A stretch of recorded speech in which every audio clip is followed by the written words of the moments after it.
epístola cargada de información de una manera impresionante.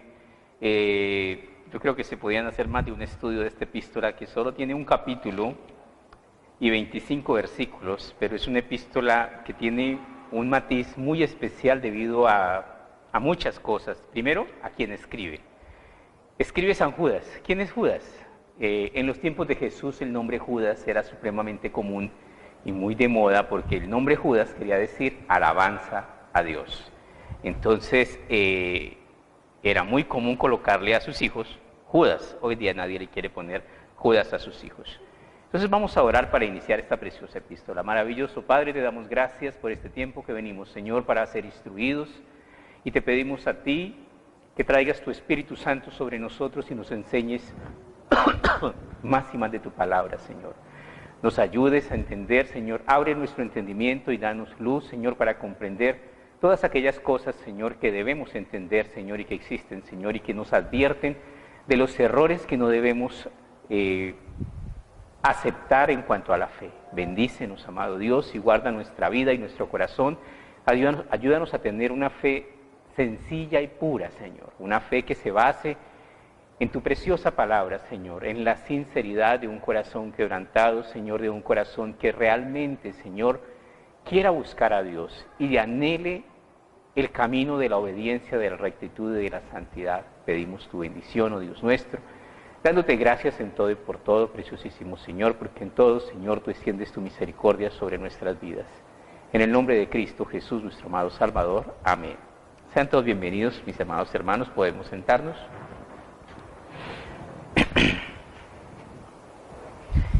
Abramos nuestras Biblias en la Epístola Universal de San Judas. Si no sabe dónde queda San Judas, ubíquese en Apocalipsis y retroceda una hojita, ahí está San Judas. El penúltimo libro de la Biblia, San Judas. Este libro ha sido uno de los libros que ha tenido más evidencia histórica, nombrado y, digamos, apoyado por muchos de los padres apostólicos, y digamos que tiene un sinsabor, uno muy pequeño, y una referencia es que menciona un libro apócrifo. ¿Qué son los libros apócrifos? Apócrifo quiere decir escondido, libros ocultos. Entonces menciona un libro oculto.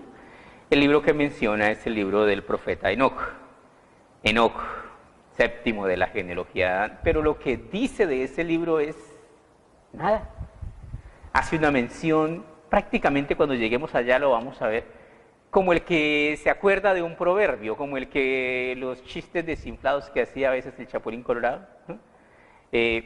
Como el que dice algo que se refiere a eso, pero no está diciendo realmente algo que sea trascendental o que sea doctrinal, sino alguna cosa muy, muy sencilla. Y esta ha sido una de las grandes críticas a este libro, que es un libro realmente muy hermoso. ¿Dónde se encuentra esta mención a Enoc? En el versículo 14, dice: de eso también profetizó Enoc, séptimo desde Adán, diciendo: aquí viene el Señor con sus santas decenas de millares. ¿Qué dijo? Viene el Señor con sus santas decenas de millares. Si usted ve el versículo, no hay una declaración de Enoc. ¿Nada?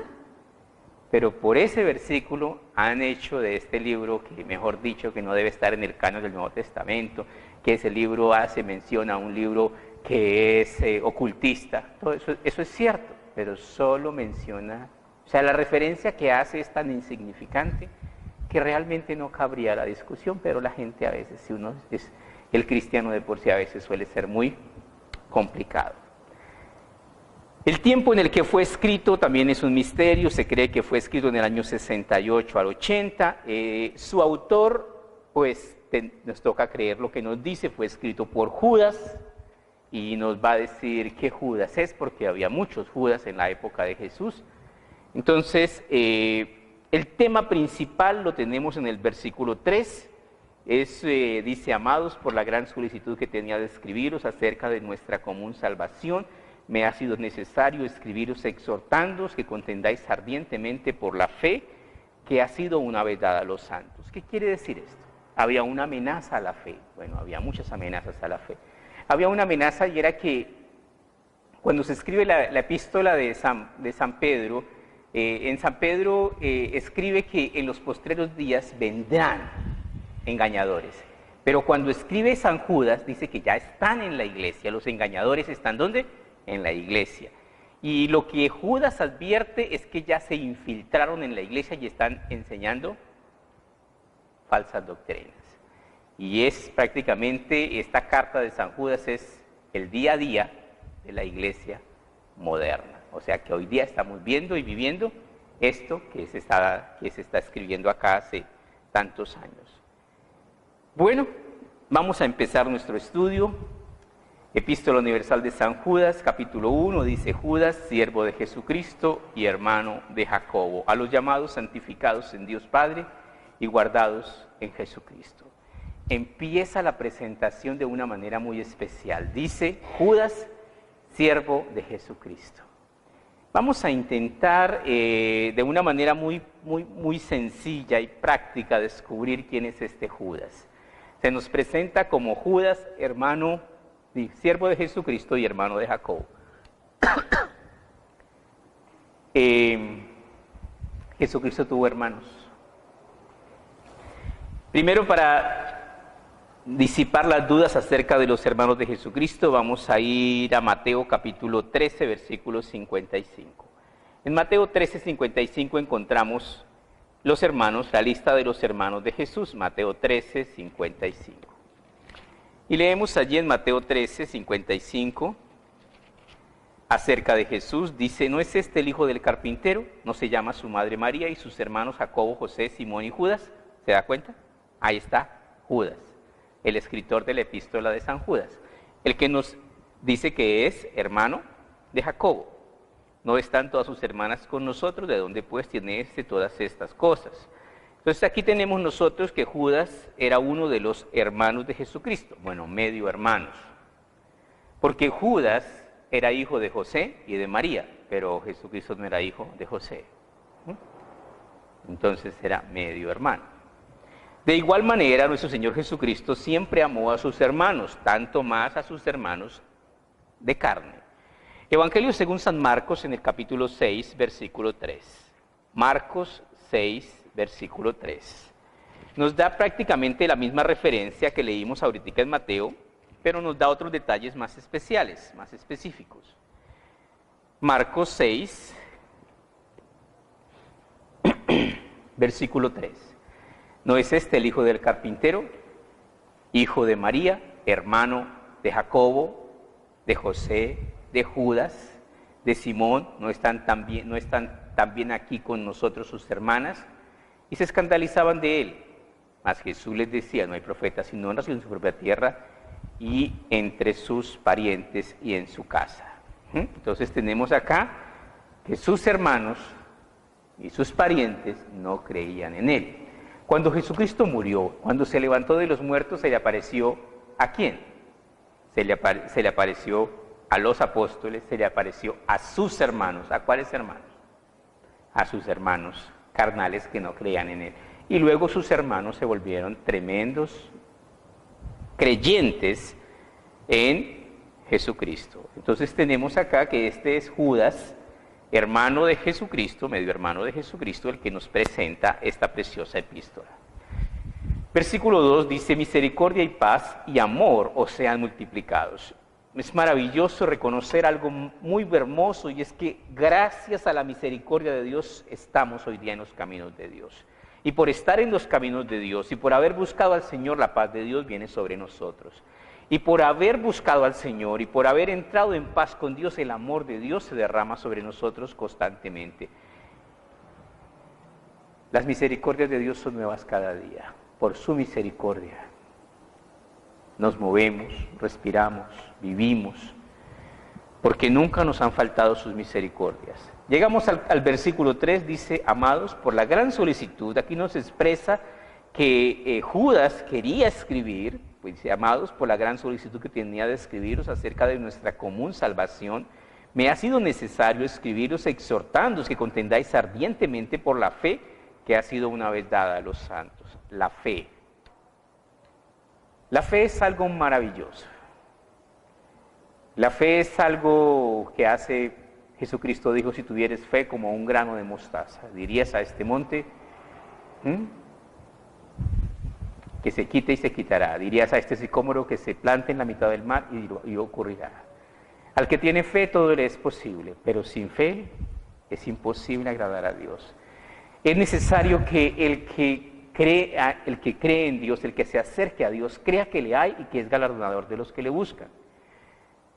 Solo hubo una cosa que maravilló a Jesús mientras estuvo en la tierra. ¿Qué? ¿Jardines? ¿Oro? No. ¿Qué maravilló a Jesús? La fe. La fe. Señor, dijo el centurión, no soy digno de que entres bajo mi techo.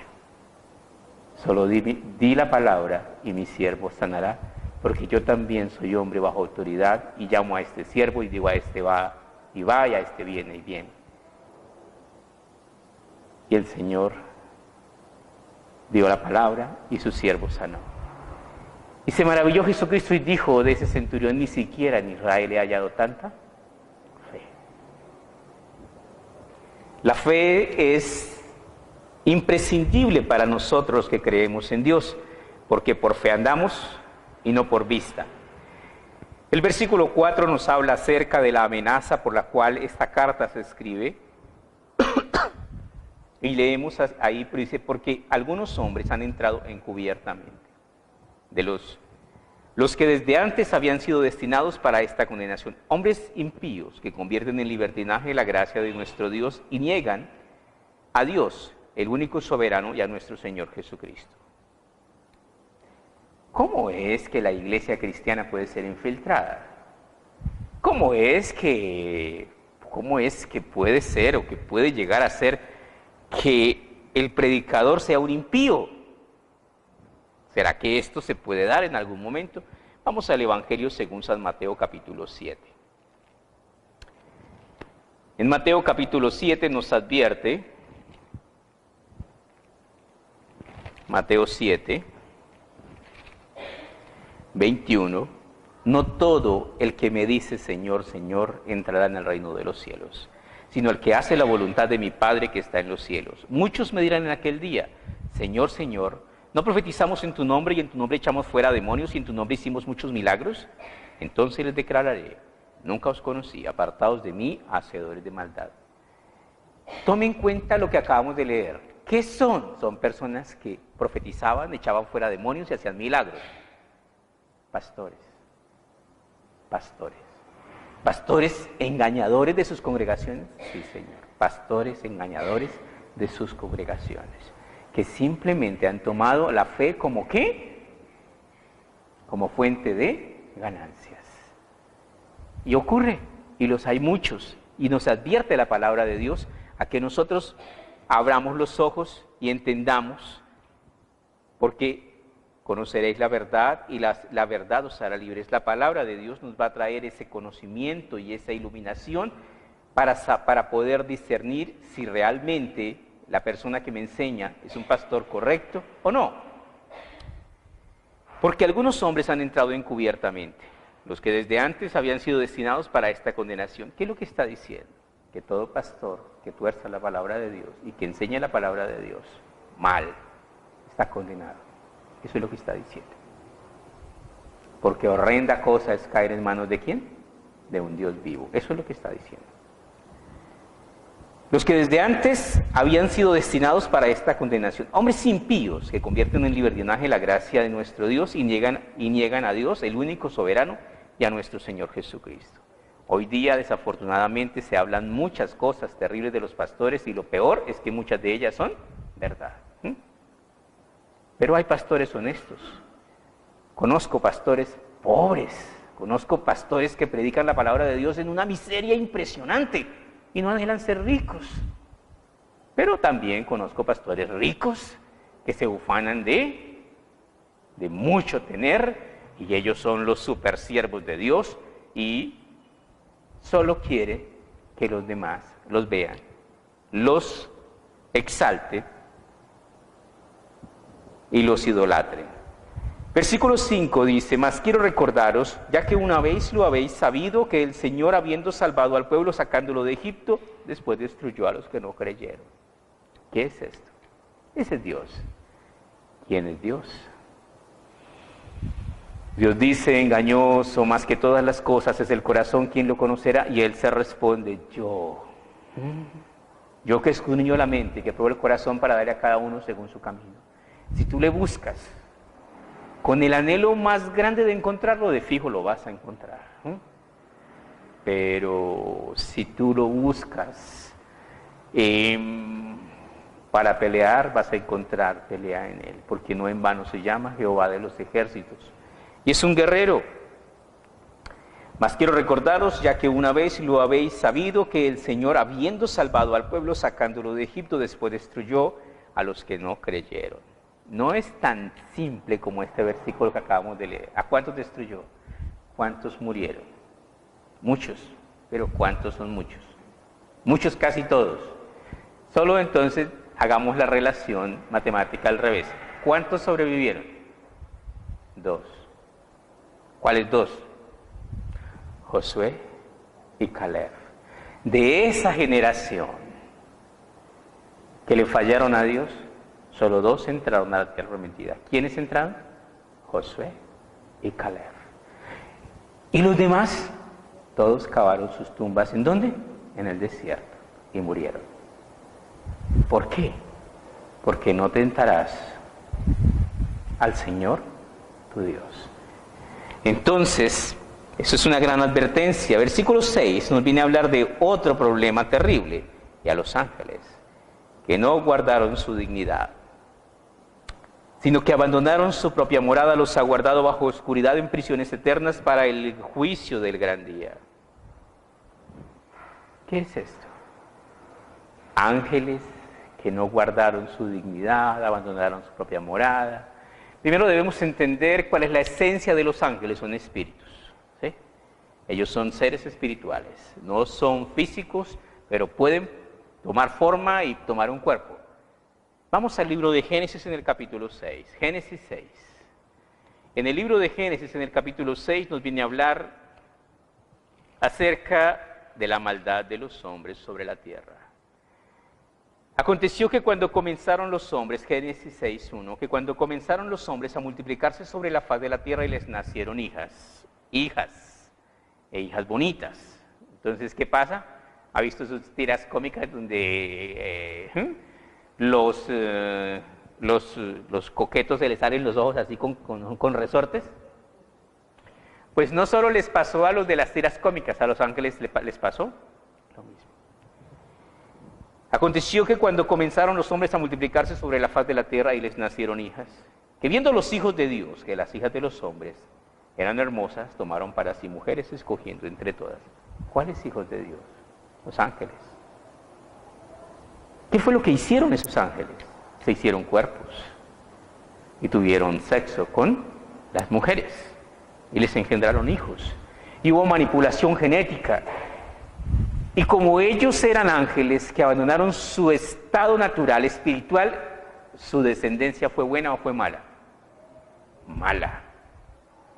Y de allí nacieron gigantes. Y si usted entra a Google le va a decir que sí hay gigantes. En China, en Estados Unidos, por todas partes aparecen unos. Eso es algo aterrador. Ahí están desenterrando un cráneo y están metidos a veces en la cuenca del ojo, limpiándole el ojo. Unas cabezas de gigantes de más de este tamaño, todavía más grandes que eso. ¿Qué es eso? Manipulación genética. La maldad se disparó.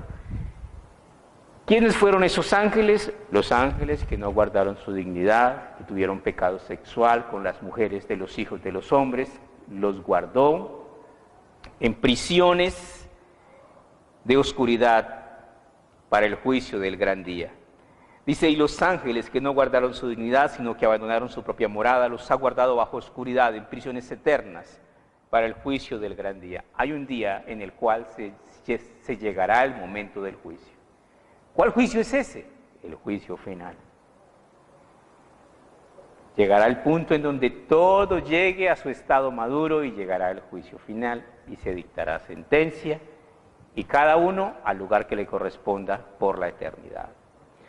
Versículo 7 nos viene a hablar ahora de otro problema tremendo social como Sodoma y Gomorra. Las ciudades vecinas, las cuales de la misma manera que aquellos, habiendo fornicado e ido en pos de vicios contra la naturaleza, fueron puestas por ejemplo, sufriendo el castigo del fuego eterno. Tenemos acá Sodoma y Gomorra, el sodomismo, el ser homosexual, el ser lesbiana. Hay iglesias donde se le dice a la gente, Dios es amor, Dios ama, Dios es amor, y si usted es homosexual no hay problema. No hay problema, hay un infierno. Y si usted es lesbiana, menos que hay problema. Dios hizo las cosas. Dios creó hombre y mujer, varón y hembra los creó. Aún así, si una persona no tiene gusto por las mujeres, se puede quedar eunuco. Y hay de eunucos a quienes Dios llama a los santos eunucos de Dios. Uno se puede guardar y quedarse quietico, sin corromperse. El profeta Daniel, ¿cuántos hijos tuvo Daniel? Ninguno. ¿Cuántas esposas tuvo el profeta Daniel? Ninguna. ¿Qué era el profeta Daniel? Eunuco. Se guardó para Dios. Y eso debemos hacer. ¿Por qué? Existe un pecado que es como entre la jerarquía de los pecados de los más contaminantes y es el pecado sexual. El pecado sexual denigra al hombre. Hablemos un poquito del hombre más fuerte de la Biblia. ¿Quién fue? Sansón. Muy fuerte. Sansón era un hombre nazareo, tenía un voto de parte de Dios y tenía una bendición o una habilidad dada de parte de Dios y era una fuerza extrema. Por tener el voto nazareo era apartado para Dios y tenía un voto que no debía cortarse su cabello, pero tenía un problema con sus hormonas. ¿Cuál era? Le gustaba frecuentar prostitutas. Y encontró la que lo puso a, ¿cómo se llamaba? Dalila, encontró su Dalila. Y Dalila muy franca. Sansón, necesito que me digas el secreto de tu fuerza y cómo puedes ser dominado. Y empezó a jugar. Sansón, si me hicieran 7 trenzas y fuese atado, y empieza Sansón a jugar y Dalila empieza a experimentar, ya, no. Y al fin Dalila, que era bien profesional, le dijo, tú no me amas. ¿Por qué no me descubres el secreto de tu fuerza? Dice, y Sansón, dice, su alma fue reducida a mortal angustia. Y estando en esa angustia desesperante por decirle de muchas maneras que sí estaba profundamente enamorado de Dalila, le dijo, soy nazareno.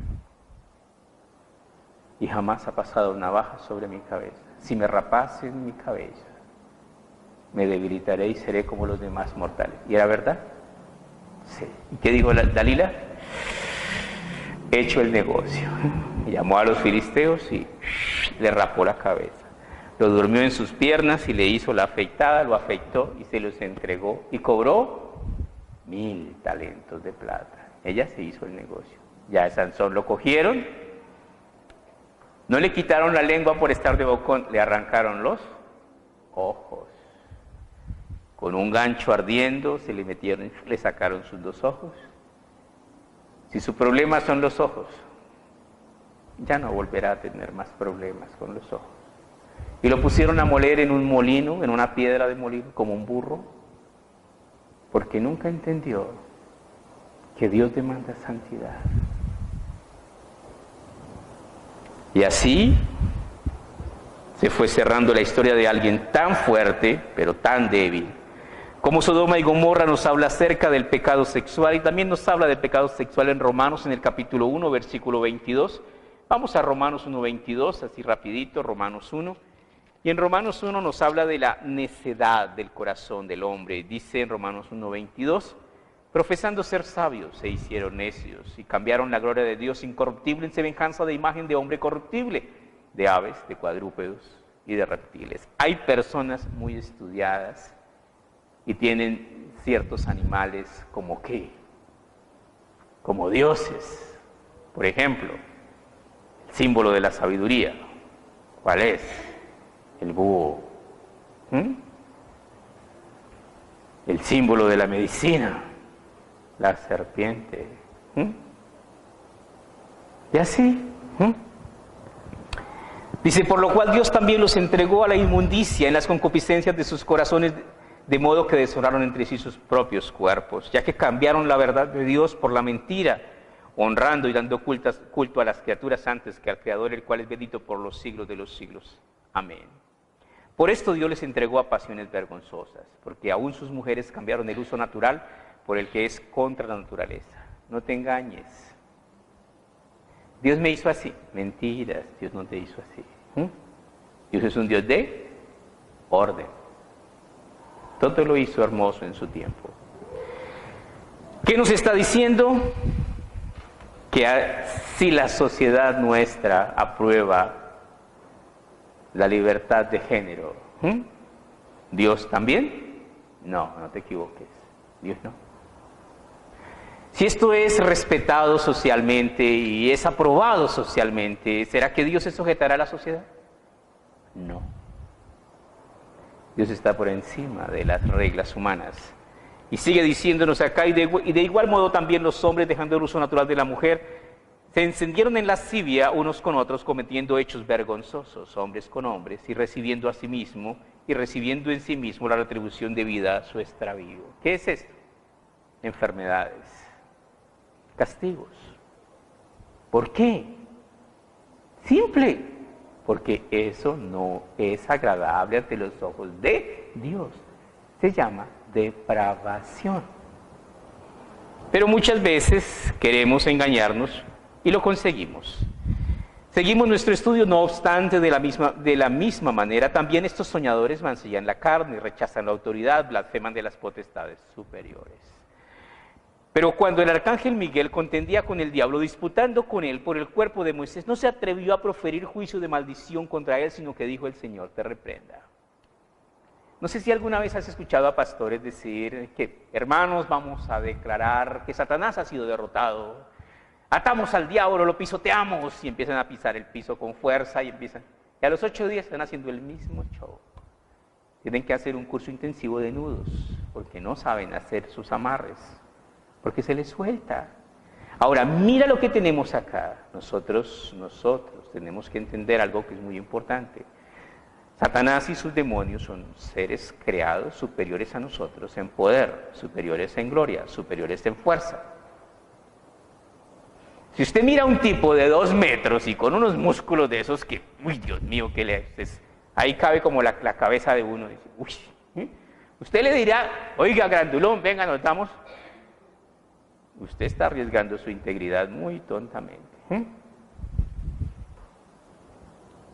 ¿Qué nos aconseja el libro de Santiago cuando nosotros entramos en estas situaciones con espíritus? En el libro de Santiago capítulo 4 versículo 7, Santiago 4:7, vamos a Santiago 4:7. Acuérdense que Santiago es hermano ¿de quién? De Judas, el que estamos leyendo. Santiago 4:7 dice: someteos pues a Dios, resistid al diablo, ¿y qué? Y huirá de vosotros. No está diciendo vaya Torielo, vaya sáquelo de la cueva a ver qué sale. ¿Qué dice? Primero, sométase a Dios. Segundo, resista, que quiere decir sea valiente, no sea medroso, no sea miedoso, no sea cobarde. Someteos pues a Dios, resistid al diablo, y como consecuencia, ¿qué? Huirá de vosotros. Pero hay muchos cristianos que han tomado, es que el hermanito es del ministerio de liberación, de reprender demonios, y terminan enredados por el diablo. ¿Por qué? Porque ese no es el ministerio. El ministerio es predicar el evangelio, Sí, predicando el Evangelio aparece un endemoniado, reprenda. Pero el ministerio es predicar el Evangelio a toda criatura. Nosotros no hemos sido llamados a hacer trabajo con el diablo, sino a predicar el Evangelio de Jesucristo. Volvemos a nuestra epístola de San Judas, versículo 9. Pero cuando el arcángel Miguel contendía con el diablo, disputando con él por el cuerpo de Moisés, no se atrevió a proferir juicio de maldición contra él, sino que le dijo: el Señor te reprenda. ¿Qué es esto? ¿De qué está hablando? ¿Entendieron o nos habla en chino? ¿Quién enterró a Moisés? El arcángel Miguel. ¿En dónde lo enterró? En el monte Nebo. ¿Qué le dijo Dios a Moisés? Sube al monte Nebo porque morirás. Verás la tierra prometida, pero no entrarás, porque me representaste mal en las aguas de la rencilla. Moisés erró, Moisés falló. ¿Y en qué falló Moisés? Se enojó. Y en su ira se equivocó. Dios le dijo a Moisés, la gente le pidió agua y Moisés fue a la presencia de Dios, y Dios le dijo a Moisés: sal y háblale a la roca y ella mandará aguas. Y Moisés salió un poquito disgustado, cogió la vara y les dijo: ¿qué acaso os daré a vosotros agua? Y golpeó la roca y la roca manó agua. Pero eso no fue lo que Dios le dijo que hiciera. ¿Qué le había dicho Dios? Háblale a la roca. Y él la golpeó. La roca, que es Jesucristo, no será golpeada 2 veces. Se dejó golpear, se dejó humillar, se dejó crucificar, pero no lo volverán a hacer nunca más. Nadie lo volverá a hacer. Quebrantó la profecía, por ello no entró en la tierra prometida. Dios le permitió ver de lejos la tierra. ¿Quién lo enterró? Miguel. Satanás llegó, porque Satanás es un oportunista. ¿Y qué quería Satanás? Saber dónde quedaba la tumba de Moisés. Si se supiese hoy día dónde quedaba la tumba de Moisés, ¿qué cree que pasaría? Las romerías a la tumba de Moisés serían impresionantes. Por eso el Señor lo dejó en incógnito. Pero estos blasfeman de cuantas cosas no conocen, y en las que por naturaleza conocen se corrompen como animales irracionales. ¿Qué cosas conocemos? A veces el sexo, por ejemplo, y ya se ha convertido en un espantoso vicio. Hay de ellos, porque han seguido el camino de Caín. ¿Cuál es el camino de Caín? ¿Cuál fue el camino de Caín? La religión. ¿A quién le nació en su corazón ofrecer una ofrenda a Dios? A Caín. El primero que puso en su corazón ofrecer una ofrenda a Dios fue Caín. Y Abel se le copió. ¿Cuál fue la diferencia entre la ofrenda de Caín y la ofrenda de Abel? Hebreos capítulo 11, versículo 4 nos da la diferencia en las ofrendas de Caín y de Abel. Hebreos 11, 4 dice: por la fe. Abel ofreció a Dios más excelente sacrificio que Caín, por lo cual alcanzó testimonio de que era justo, dando Dios testimonio de sus ofrendas, y muerto aún habla por ella. ¿Qué tenía la ofrenda de Abel? Fe. ¿Qué no tenía la ofrenda de Caín? Fe. ¿Qué lección tan importante? ¿Qué quiere decir esto? Lo que está diciendo. Si yo traigo una ofrenda sin fe, ¿Dios se agrada con eso? No. Dios se enoja. Porque sin fe es imposible agradar a Dios. La ofrenda de Abel fue agradable porque se daba ¿con qué? Con fe. Dios demanda de sus siervos fe. Hay de ellos porque han seguido el camino de Caín y se lanzaron por el lucro en el error de Balaam. ¿Quién era Balaam? Un profeta de Dios, un profeta de Jehová. ¿Y cuál era el problema que tenía Balaam? No eran las mujeres. Balaam tenía otro problema diferente. El problema de Balaam era ¿qué? De esos que como que los ojos le marcan, sí, pesos. Y le ofrecieron tanto oro y tanta plata como había hecho, como en sus sueños más maravillosos. Le ofrecieron que se iba a ganar el baloto. ¿Sabe qué dijo? ¿A cuántos hay que matar? Sí. Y entonces el rey Balac le dijo, hay un pueblo que sube por el desierto como langosta. ¿Y qué pueblo era? Era el pueblo de Israel. Y ahora bien, yo sé que todo lo que tú bendices, bendito es, y todo lo que tú maldices, maldito es. Ven y bendíceme ese pueblo para que lo pueda subyugar. Y él le preguntó a Dios, y Dios sabe qué le dijo, es mi pueblo, no lo maldecirás, no debes ir. Y entonces él salió y dijo, no, Dios no me deja ir, no puedo ir. Le dijeron, ay, qué lástima, porque le íbamos a dar mucho oro y mucha plata. Dijo, ni aunque me llenaran la casa, dijo, por ahí pasa. Uy. Y entonces, dijo, espera tantico, voy a preguntar otra vez. Y ahí empezó. Y terminó que por el camino la burra lo tumbó, el ángel de Jehová salió a matarlo con la espada, y la burra lo libró, y de pronto el profeta, que era un profeta además de interesado, era un profeta colérico, sacó un garrote y agarró a esa pobre burra y le dio. Y cuando la estaba masacrando, debían mandarle los defensores de los animales, y cuando le estaba masacrando a palo, la burra le dijo, no he sido una burra obediente todos estos años, ¿no te he servido fielmente? Sí, pero mire allí y allí, y mire lo que hizo. No se daba cuenta con quién estaba hablando, con el asno, con la burra que lo llevaba. Y Dios le abrió los ojos y le dijo el ángel, porque estaba el ángel, si esa burra no se atraviesa, no se quita, ya estabas muerto. ¿Sabe qué le preguntó el profeta? ¿Pero voy o no voy? Hombre, lo iban a matar por desobediente y todavía el Señor le dice, bueno, vaya. Y fue. Varias veces salió a maldecir al pueblo de Israel y no pudo. Como no lo pudo maldecir, dio un consejo terrible contra ellos. ¿Cuál es el consejo? Le dijo al rey, mire, ellos son siervos de Dios y todos se deben guardar para Dios. Y Dios los cela. Mándenle mujeres para que ellos forniquen con ellas y verá que Dios los mata.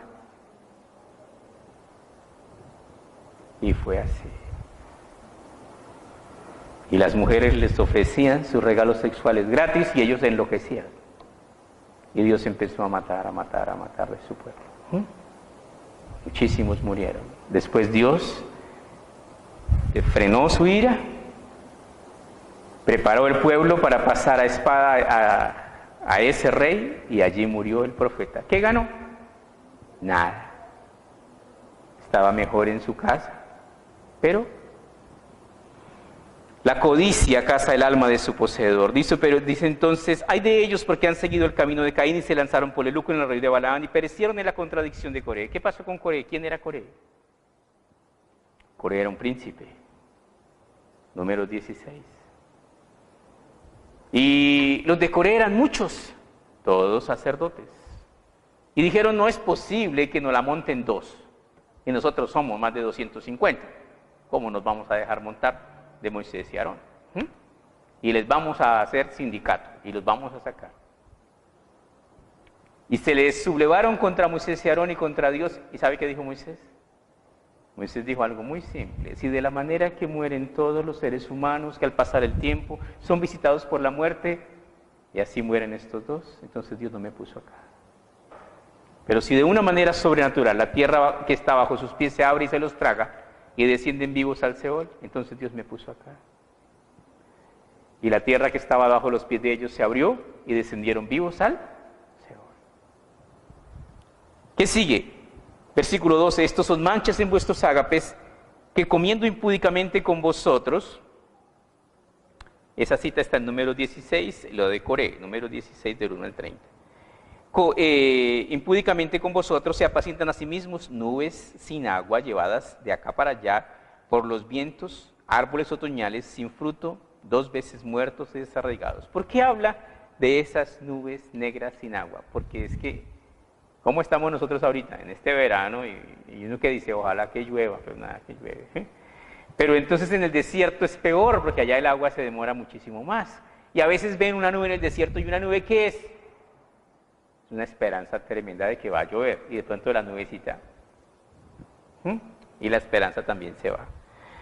Fieras ondas de mar que espumean su propia vergüenza, estrellas errantes para las cuales está reservada eternamente la oscuridad de las tinieblas. De esos también profetizó Enoc, séptimo desde Adán, diciendo, he aquí vino el Señor con sus santas decenas de millares, para hacer juicio contra todos y dejar convictos a todos los impíos de todas sus obras impías que han hecho impíamente y de todas las cosas que los pecadores impíos han hablado contra él. ¿Qué es esto?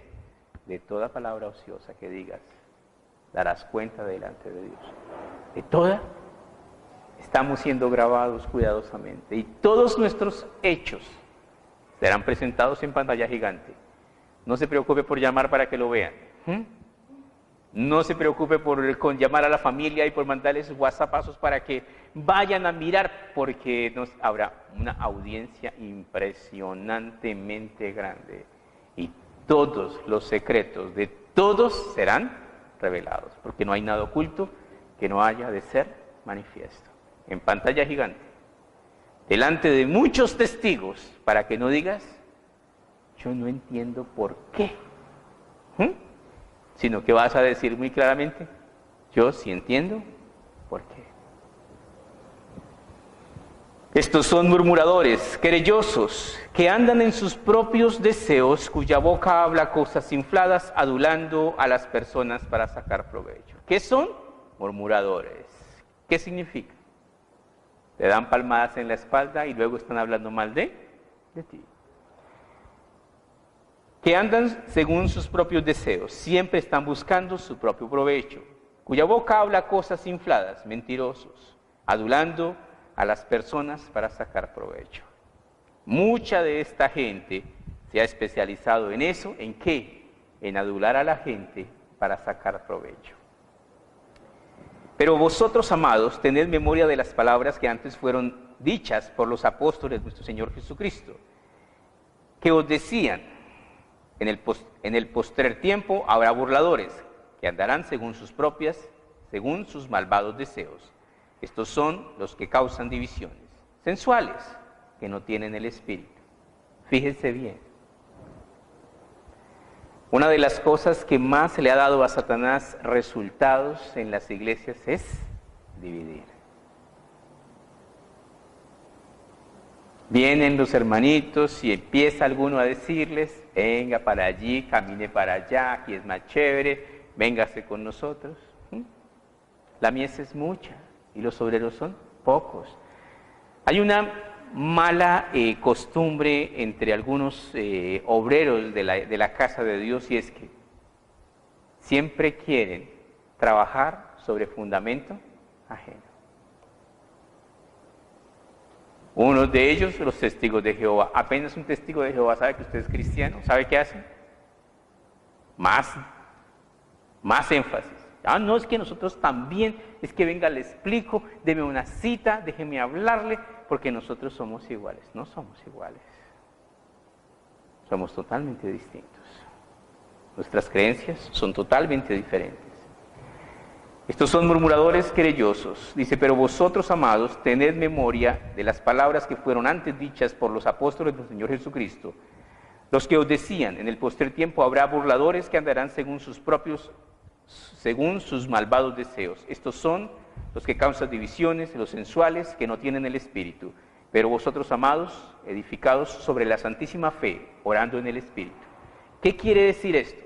Hay un arma muy especial, es la oración. Hay que orar en el Espíritu. Hay que pedirle al Señor que nos dé discernimiento para saber qué clase de persona es la persona que nos está dirigiendo. Conservados en el amor de Dios, esperando la misericordia de nuestro Señor Jesucristo para vida eterna. ¿Y cuál es la misericordia de nuestro Señor Jesucristo? El rapto de la iglesia. Un día se acabará el dolor, el sufrimiento, y entonces pasaremos. ¿A dónde? A la presencia de Dios. Algunos que dudan, convencerlos. A otros salvad arrebatándolos del fuego, o sea, predicándoles las buenas nuevas de salvación. Y de otros tened misericordia con temor, aborreciendo aún la ropa contaminada por su carne. ¿Qué quiere decir esos otros? Los que no quieren saber nada. ¿Qué dice la palabra de Dios acerca de los que no quieren saber nada del Evangelio? No tiréis las perlas delante de los cerdos. Y terminamos nuestro estudio, dice, y aquel que es poderoso para guardaros sin caída y presentaros sin mancha delante de su gloria con gran alegría, al único y sabio Dios, nuestro Salvador, sea gloria y majestad, e imperio y potencia, ahora y por los siglos de los siglos. Amén. El único que nos puede guardar completamente, el único que conoce todas las cosas. Vamos a orar. Maravilloso Señor, te damos gracias por tu gran piedad y tu inmensa misericordia. Permite, Padre amado, que ahora que nos preparamos para tomar la Santa Cena, podamos ser bendecidos, Señor. Podamos entender, Señor, la grandeza de estar a tu mesa, en las filas de Dios, a tu servicio. Bendícenos, Padre amado. Te damos gracias por todas tus bondades, por todo tu amor, por todo lo cuanto nos ayudas cada día, Señor. Bendito seas, amado Padre. Te damos gracias también en el nombre de Cristo Jesús, nuestro Salvador. Amén. Cantamos un cántico, y mientras cantamos un cántico, nos pueden nuestros hermanos ministrar la Santa Cena. ¿Quién puede recibir la Santa Cena? El que quiera recibirla. Es entre usted y Dios. ¿Es el deseo de Dios que usted tome la Santa Cena? Absolutamente sí, es el deseo de Dios que usted tome la Santa Cena. Cuando se toma la Santa Cena, se recibe el pacto que Dios ha hecho para acercarnos a Él por medio del único mediador entre Dios y los hombres, Jesucristo, hombre. Tomemos, hermanos, cantemos un cántico, y el que quiera tomar la Santa Cena la puede tomar.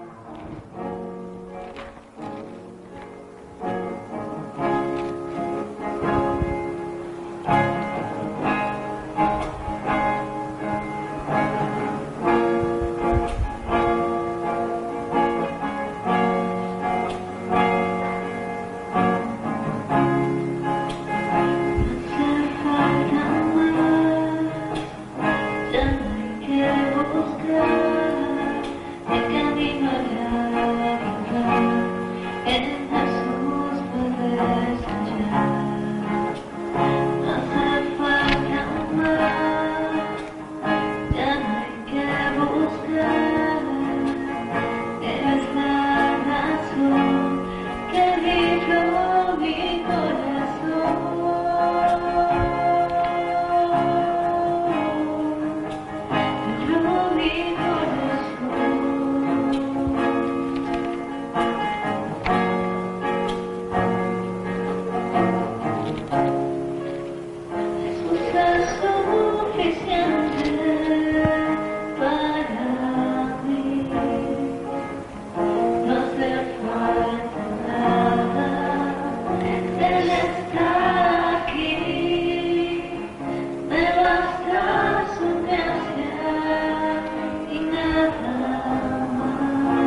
Puestos de pie, mis amados hermanos, Primera de Corintios, en el capítulo 11, el apóstol Pablo, que en el comienzo no fue contado como uno de los 12 apóstoles, pero posteriormente el Señor le llamó al ministerio y le explicó la doctrina de Cristo y le enseñó acerca de la Santa Cena. Nos escribe así, Primera de Corintios 11:23, porque yo recibí del Señor lo que también os he enseñado. Que el Señor Jesús, la noche en que fue entregado, tomó pan, y habiendo dado gracias, lo partió y dijo: tomad, comed, esto es mi cuerpo, que por vosotros es partido, haced esto en memoria de mí. Asimismo tomó también la copa después de haber cenado, diciendo: esta copa es el nuevo pacto en mi sangre, haced esto todas las veces que la bebieres en memoria de mí. Así pues, todas las veces que comieres este pan y bebieres esta copa, la muerte del Señor anunciáis hasta que Él venga. De manera que cualquiera que comiere de este pan o bebiere de esta copa del Señor indignamente, será culpado del cuerpo y de la sangre del Señor. Por tanto, pruébese cada uno a sí mismo, y coma así del pan y beba de la copa. Porque el que come y bebe indignamente, sin discernir el cuerpo del Señor, juicio come y bebe para sí, por lo cual hay muchos enfermos y debilitados entre vosotros, y muchos duermen. Se refiere a la muerte. Si pues nos examinásemos unos a otros, no seríamos juzgados. Mas, siendo juzgados, somos castigados por el Señor para que no seamos condenados con el mundo. ¿Qué es lo que Dios quiere? La salvación de tu alma. Porque de tal manera amó Dios al mundo que ha dado a su Hijo unigénito para que todo aquel que en Él crea no se pierda, mas tenga vida eterna. Y para la salvación de su alma, de nuestra alma, el Señor ha dejado unas pautas de obediencia. ¿Qué es la Santa Cena? Es un paso de fe y de obediencia, que todo cristiano obediente a Dios los debe dar. Vamos a orar. Maravilloso Padre, delante de ti venimos, Señor, para pedir tu bendición, Padre amado, para rogarte, Señor, que perdones nuestros pecados, para pedirte, Señor, misericordia, porque todos nosotros nos descarriamos como ovejas, cada cual se ha apartado por su camino, y te pedimos a ti, oh Dios de misericordia y de gracia, que nos perdones, Señor, que borres nuestra maldad y que traigas, Señor, tu preciosa bendición. Presentamos este pan que representa tu cuerpo, Padre amado, tu cuerpo entregado al martirio, al desprecio, a los golpes, a los látigos y a la muerte. Y presentamos esta copa que representa tu sangre derramada gota a gota, Señor. Porque sin derramamiento de sangre no hay remisión de pecados. Te pedimos, amado Dios, que traigas tu preciosa gracia sobre nosotros. Santifícanos, vivifícanos en ti, Señor. Queremos decirte, Padre amado, que entramos y queremos, Señor, que aceptamos el pacto, Señor. Bendecimos el pan y bendecimos la copa que tomamos, Señor, dándote gracias. En el nombre de Cristo Jesús, nuestro amado Salvador. Amén. Tomemos, hermanos, el pan y la copa.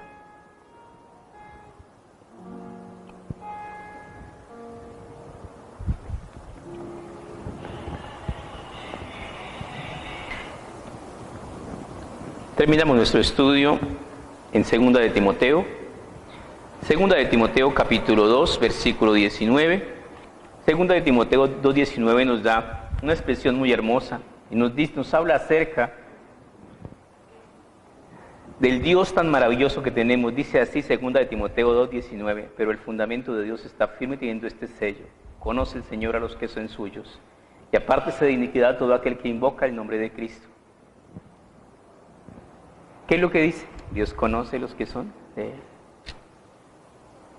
Si en este mundo no vamos a recibir ni aplausos, ni galardones, ni premios, no se preocupe. Deje eso para después. ¿Dónde de seguro los vamos a recibir? En el cielo. Si somos fieles, ¿hasta dónde? Hasta la muerte. Si nosotros llevamos gloria y honra al Señor, el Señor allá en el cielo compartirá su gloria con nosotros. Pero primero tenemos que aprender a ser fieles.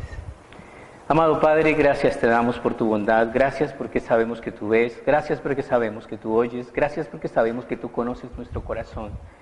Te pedimos, oh Dios amado, que no nos falte cada día tu misericordia, que no nos falte cada día la ayuda de tu Espíritu Santo, Señor, sobre nosotros. Bendito seas, oh Dios amado. Gracias en todo y por todo, preciosísimo Señor. Pedimos tu bendición, Señor, sobre cada uno de nosotros. Guarda nuestro hogar, guarda nuestros niños, amado Dios. Líbranos del mal, Padre amado. Bendice la labor de nuestras manos. Y conforme a tu inmensa bondad, suple, Señor, para toda necesidad, oh Dios amado. En tus manos encomendamos nuestra vida. Bendecimos, Señor, a tu pueblo, el pueblo de Israel. Oramos por Colombia, nuestro amado país. Bendícenos. En el nombre de Cristo Jesús, nuestro Salvador. Amén. Que tengan una